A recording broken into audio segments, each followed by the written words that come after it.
बिहार में 75% आरक्षण लागू हो चुका है। बिहार की सरकार यानी कि नीतीश कुमार की सरकार ने कानून बनाकर बिहार में 75% आरक्षण लागू कर दिया है और अब उस कानून को बिहार सरकार ने केंद्र सरकार को 9वीं सूची में डालने के लिए भेजा है, संविधान की 9वीं सूची में डालने के लिए भेजा है।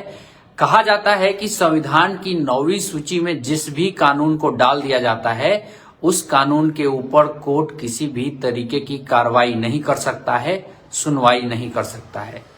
ऐसी तमाम बातें सोशल मीडिया में प्रचारित हैं। लगातार आप लोग इस पे वीडियो देख रहे हैं कि नीतीश कुमार ने मोदी को फंसा दिया या नीतीश कुमार ने केंद्र सरकार को इस मामले में फंसा दिया।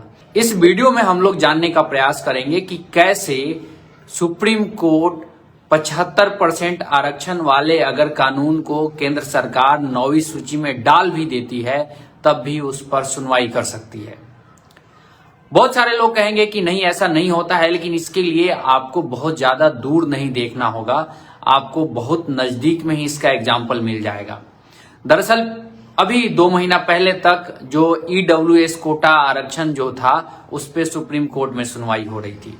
आप लोग समझ सकते हैं, अगर सुप्रीम कोर्ट के पास इतना पावर ही नहीं है कि वो 9वीं सूची में जो चीज डाल दिया गया है, जो कानून 9वीं सूची में डाल दी गई है, उस कानून पे सुनवाई नहीं कर सकता है सुप्रीम कोर्ट, तो फिर आखिर सुप्रीम कोर्ट ईडब्ल्यूएस की किस चीज पे सुनवाई कर रहा था? क्योंकि ईडब्ल्यूएस जो कोटा है, जो 10% आरक्षण मिलता है, जो जनरल कैटेगरी के लड़कों को मिलता है, जो गरीब परिवार से आते हैं, उस पे सुप्रीम कोर्ट सुनवाई कर रहा था। जबकि उस कानून को केंद्र की सरकार ने यानी मोदी सरकार ने कहा डाला हुआ है? 9वीं सूची में डाला हुआ है। तो अगर कोई ये कह रहा है कि 75% आरक्षण वाला कानून अगर केंद्र सरकार 9वीं सूची में डाल देती है, जैसा कि नीतीश कुमार ने यहां से अनुशंसा किया है, आप लोग समझ सकते हैं कि यहां से नीतीश कुमार जी की सरकार ने अनुशंसा किया है, केंद्र सरकार को भेजा है कि आप इसको संविधान की 9वीं सूची में डालिए, जिससे कोर्ट में यह मामला नहीं जाएगा। लेकिन ईडब्ल्यूएस को भी केंद्र सरकार ने संविधान की 9वीं सूची में डाला था, लेकिन उसका मामला कोर्ट में गया था, सुप्रीम कोर्ट में उसकी सुनवाई हुई, लगभग 1 साल तक सुनवाई हुई। तो ऐसा नहीं है कि संविधान की 9वीं सूची में अगर कोई चीज डाल देंगे तो सुप्रीम कोर्ट उस पर सुनवाई नहीं करेगी, उसकी जो भी है ऑथेंटिसिटी को चेक नहीं करेगी। क्योंकि जाहिर सी बात है, अगर उसने ईडब्ल्यूएस वाले मामले को सुना है तो इस वाले मामले को भी जरूर सुनेगी। तो एक तो पॉइंट ये हो गया। दूसरा, सुप्रीम कोर्ट ने ये साफ साफ कहा है कि वो संविधान में किसी भी बदलाव को वो रिव्यू कर सकती है, यानी कि किसी भी तरीके के संविधान में अमेंडमेंट किया जाता है। अब जाहिर सी बात है, अगर आप 9वीं सूची में आप इस रिजर्वेशन के कानून को, बिल को अगर आप डालोगे, लिस्ट में डालोगे, तो उसके लिए आपको संविधान संशोधन करना होगा, यानी अमेंडमेंट करना होगा। तो जो चीज आप अमेंडमेंट कर रहे हो उसका रिव्यू सुप्रीम कोर्ट कर सकती है, सुप्रीम कोर्ट ये कह चुकी है। तो ये कुल मिला के अब जो है आरक्षण का, मैं वैसे मानता हूं कि ये नीतीश कुमार ने काफी बहादुरी वाला डिसीजन लिया है। इतना जिगर या कहें कि इतना बड़ा रिस्क या फिर कहें कि इतना बड़ा हिम्मत अभी तक तमाम सरकारें रही हैं। मुलायम सिंह भी रहे हैं, मायावती भी रही हैं, इसके अलावा अलग अलग राज्यों में अलग अलग, जैसे अब आंध्र प्रदेश में जाइए, तेलंगाना में जाइए, इधर भी और अलग अलग सरकारें रही हैं, लेकिन किसी में इतनी हिम्मत नहीं हुई थी जो काम नीतीश कुमार ने कर दिखाया है। लेकिन ये लड़ाई यहाँ पे खत्म नहीं हुई है।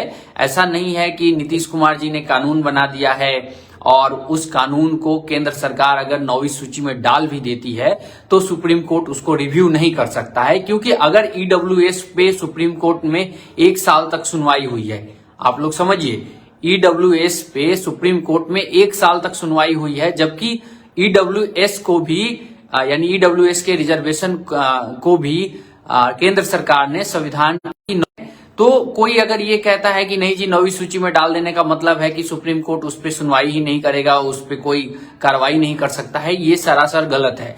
क्योंकि अगर ऐसा होता तो ईडब्ल्यूएस पे भी नहीं सुनती। एक तो बात ये हो गई।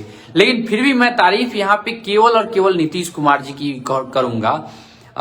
कम विधायक रहने के बावजूद अब बिहार सरकार में अगर वो मुख्यमंत्री हैं बिहार सरकार के, और आप देखिए कि अगर पार्टियों के हिसाब से देखें तो जो 3 बड़ी पार्टियां हैं उनमें सबसे कम नंबर नीतीश कुमार के पास है, सबसे कम विधायक है, 40-45 विधायक है। उसके बावजूद इतना बोल्ड डिसीजन लेना, ये उनके उनके लिए मेरी तरफ से तो काबिले तारीफ है। और मैं इसको काफी एक जिसे बोलते हैं ना मजबूत नेता की कदम के तौर पे देखता हूं। नहीं तो वैसे तो देखिए अब बहुमत की सरकारें तमाम लोगों ने चलाई है। लालू प्रसाद यादव ने भी चलाई है, मुलायम सिंह यादव ने चलाई है, मायावती ने चलाई है, हेमंत सोरेन भी चला रहे हैं, आंध्र प्रदेश में जगन मोहन रेड्डी चला रहे हैं, उड़ीसा में पटनायक साहब चला रहे हैं, वो भी 20-25 साल से चला रहे हैं। लेकिन किसी ने इतनी हिम्मत नहीं की कि जातीय जनगणना या सर्वे, जातीय जनगणना तो किसी राज्य का अधिकार क्षेत्र में आता ही नहीं है, इसलिए नीतीश कुमार ने जो किया था वो जातीय सर्वे करवाया था। जातीय सर्वे,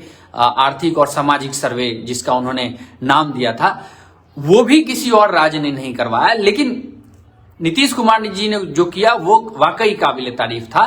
अब ये टेक्निकल बात आ जाती है कोर्ट में कि वो कितना सही है नहीं है, क्योंकि जो बिहार में जो जातीय सर्वे हुआ है इस आधार पे इसकी कोई कानूनी वैधता नहीं है। कानूनी वैधता इसलिए नहीं है क्योंकि आप अगर जाति गिन के कल बता दो कि कोई भी सरकार जाति गिन के बताने लगे राज्य सरकार की इस राज्य में इतनी जाति की संख्या इतनी है, इस जाति की इतनी संख्या है, उसकी कानूनी वैधता सुप्रीम कोर्ट या हाई कोर्ट कहीं भी नहीं है, क्योंकि जातीय जनगणना, जाति गिनने का अधिकार किसी भी राज्य के पास नहीं है। तो ये एक बेसिक चीज है। तो ये कानूनी वैधता नहीं है जिसके आधार पर आप कोई बहुत बड़ा कानून बना सके। योजनाएं तो आप बना सकते हैं, योजनाएं बना सकते हैं कि चलिए बैकवर्ड कास्ट इतने हैं, इस पे योजना बनाना उनका काम है। लेकिन रिजर्वेशन का जो काम है, आप देखिए जैसे तमिलनाडु में भी जो हुआ था उसमें भी बहुत सारे पेच आए थे, वो काफी लंबी लड़ाई चली थी। तमिलनाडु की लड़ाई मतलब ये नहीं थी कि 2 महीने में जातीय वहां पे कोई गिनती हो गई और फटाफट सारा कुछ हो गया। तो ये लड़ाई चलने वाली है, लंबी चलने वाली है, टेक्निकल मुद्दा है। इसको राजनीति से परे जो लोग समझते होंगे वो तो बहुत आसानी से बताएंगे, लेकिन जो राजनीति में जो दिलचस्पी लेते होंगे, जो केवल राजनीति से जुड़ा मसला देखते होंगे इसको, जैसे कि अब वोट लेना और देना, जाहिर सी बात है ये वोट लेने के लिए ही सारा कार्यक्रम हुआ है। नहीं तो इस कार्यक्रम को पहले भी बिहार की सरकार कर सकती थी, चाहे वो अभी की सरकार है या फिर जो अभी सरकार में उप मुख्यमंत्री हैं वो भी कर सकते थे। लेकिन फिलहाल ऐसा लग रहा है कि नीतीश कुमार अब जो कर लिए हैं। हालांकि आज एक और बड़ी खबर आई है कि लालू प्रसाद यादव दिल्ली कल पहुंचे हैं और आज नीतीश कुमार दिल्ली पहुंच रहे हैं। तो ऐसा हो सकता है कि नीतीश कुमार की मुलाकात जो है कांग्रेस के शीर्ष नेतृत्व से हो सकती है, क्योंकि नीतीश कुमार अभी नाराज दिखे थे कांग्रेस से। पंकज कुमार लिख रहे हैं, नीतीश कुमार काफी संघर्ष के बाद सत्ता हासिल किए हैं। बिहार जातिवाद के लिए जाना जाता है, परंतु अपने विवेक एवं